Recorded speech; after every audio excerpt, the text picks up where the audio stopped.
сәлеметсіздер ме, құрметті білімгерлер. Қазақ тілі пәнінен консультациямызға қош келдіңіздер. Бүгін біз сіздермен тұрақты сөз тіркесі деп аталатын қазақ тіл біліміндегі керемет бір сабақпен танысып боламыз.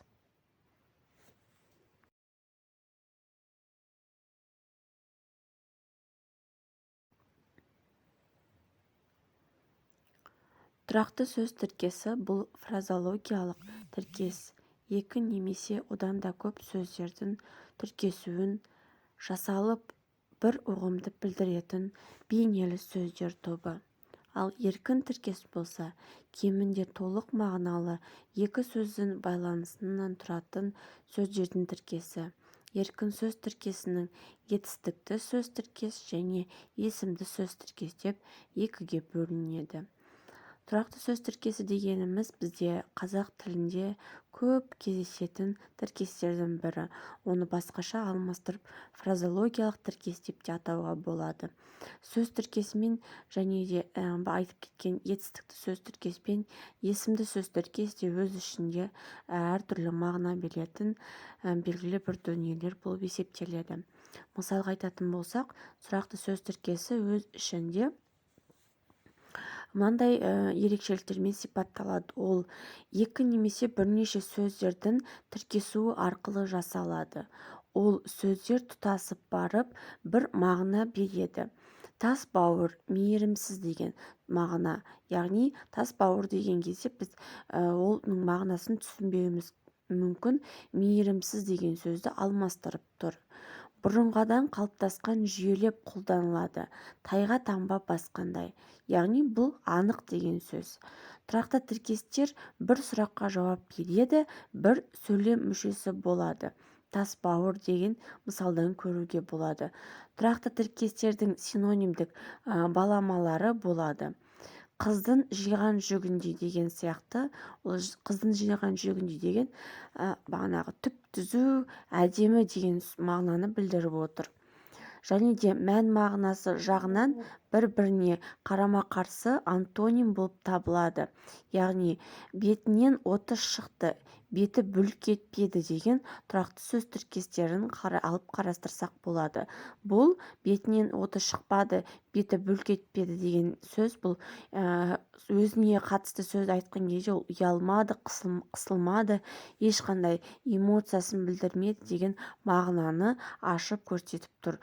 Бұл тұрақты сөз тіркесінің өз ішіндегі бөлінетін ерекшеліктері, яғни әртүрлі ерекшеліктері болады екен. Тұрақты сөз тіркестері негізгі белгілері олар мыналар. Тіркес құрамына қарай кемінде екі сөзден тұрады. Сөздердің орын алмастырмайды, басқа сөздермен ауысып айтуға болмайды. Яғни мысалға тас бауыр дегенде бауыр тас деп айтсақ, оның мағынасы әртүрлі болып кетуі мүмкін. Тіркес құрамындағы сөздер жеке мағына бермейді, барлығы бір мағынаны білдіреді. Сөйлем құрамы бір ғана сөйлем мүшесі болады. Мысалға, сөздердің орнын алмастырмайды, басқа сөздермен ауысып айтуға болмайды деген кезде, қыздың жиған жүгінде дегенді жиған жүгінде қыздың деп айтуымызға болмайды. Сол сияқты дүниелерді қамтып көрсетіп отыр. Сөз тіркесінің құрамындағы сөздердің әрқайсысы толық мағыналы болады. Бағыныңқы сыңарлары мен бағыныңқы сыңарлары болады. Яғни басыңқы сыңар, бағыныңқы сыңарлары болады. Әрбір сыңары жеке сұраққа жауап береді. Ал соның ішінде тұрақты сөз тіркестерінің сипатына келетін болсақ, ол сөз тіркесіне ұқсас болғанымен өздігінен сөз тіркесі бола алмайды. Тұрақты тіркестер бірнеше сөзден тұрғанымен бір ғана мағынаны білдіріп, бір сұраққа жауап береді. Тұрақты тіркестер сөз тіркесінің тек бір сыңары бола алады. Ал соның ішінде күрделі сөздер деген бар. Яғни бұлар сөз тіркесіне ұқсас болғанымен өздігінен сөз тіркесі бола алмайды. Екі немесе одан да көп сөзден тұрып бір ғана сұраққа жауап береді. Күрделі сөздер сөз тіркесінің тек бір ғана сыңары бола алады. Бұл сөз тіркесінің, тұрақты сөз тіркесінің және күрделі сөздердің өз ішіндегі ерекшелігі мен анықтамалар, яғни сипаттама беріп отырғаны. Тұрақты сөз тіркесі бұл сөйлемде дайын күйде қолданылады. Мағынасы құрамындағы сөздерге қатысы болмайды. сөйлемде бір сұраққа жауап беріп, бір ғана сөйлем мүшесі болады. Жеке сөзбен баламасы болады, тайға таңба басқандай, яғни анық деген мағынаны білдіріп тұр. Ал соның ішінде еркін сөз тіркесі тұрақты сөз тіркесіне қарағанда қандай ерекшелігімен сипатталатын соны айтып өтсек.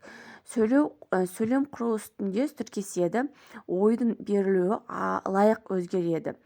Мағынасы құрамындағы сөздермен анықталады, әр сыңары сұраққа жауап беріп, әр түрлі сөйлем мүшесі болады. Жеке сөз жалпы мағынаны аңғартса, еркін сөз тіркесі нақты ұғымды аңғартады, яғни қара қызыл кітап деген сияқты мағынаны білдіріп тұр.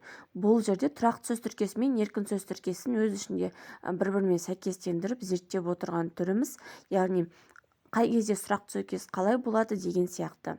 Бүгін консультация сабағымыз осымен аяқталды. Сабақ сіздерге ұнады деген ойдамын. Сау, саламатта болыңыздар.